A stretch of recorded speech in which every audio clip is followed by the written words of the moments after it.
God was so faithful. Just, when I thought he wasn't watching, I used to just yell and scream up to the heavens, like I knew there was a God, Yeah. but he wasn't in my life. But I would scream to him and say, why me? I'm a good person. Why me? Why Yeah. can't I find love?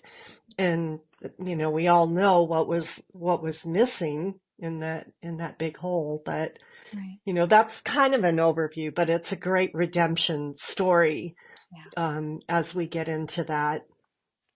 Yeah, absolutely. I so appreciate you sharing that. And I love that you pointed all back to you didn't know Jesus yet, but he was Mhm. still writing your story and the redemption aspects of it. I mean, they're just so overwhelming. I want to back up to because again, I want to help our listeners understand. I think it's really easy to come from a place of judgment of, well, why wouldn't you just do this? Or, you're in a point of crisis. You're young.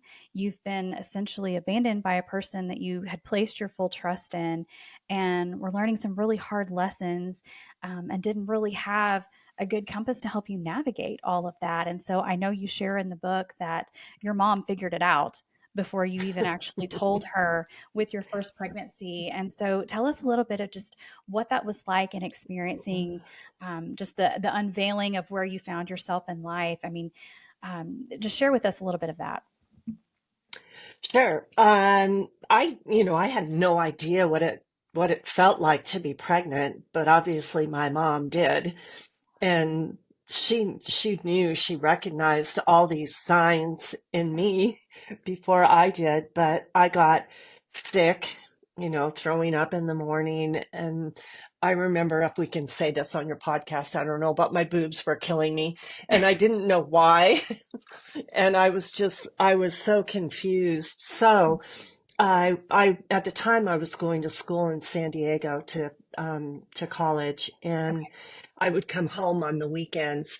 But while I was away at school, I went to all we had back then, and this is back, I mean, right after Roe v. Wade. So I think we're talking like 1973, maybe.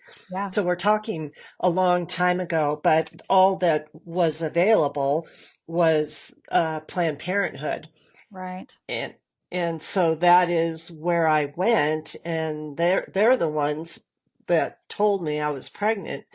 And, my mom she already knew, but she hadn't said anything yet. Yeah. But they're the ones that really broke the news to me. And there was no counseling, there was no advising, there were no choices. They were just like, this is what you do. So then, on the weekend I go home, and, my mom and and she just looked at me and she said, "You're pregnant, aren't you?" And I said, "Yeah, I am." And my mom, the loving mom that she is, she said, "You can't have a child. You're not mature enough to have a child. You can barely take care of yourself," which was kind of true back then. Yeah. And, she said, "You need to get an abortion." And again, there was no advice, no counseling, no options. And so that's what I did. And back then, we didn't also have ultrasound. So that is something that's changed the face to me of abortion, because it's pretty high statistics, even maybe 80% of women that see life choose life.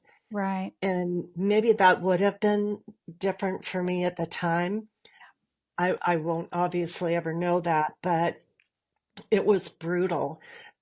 It was very much like a back alley procedure.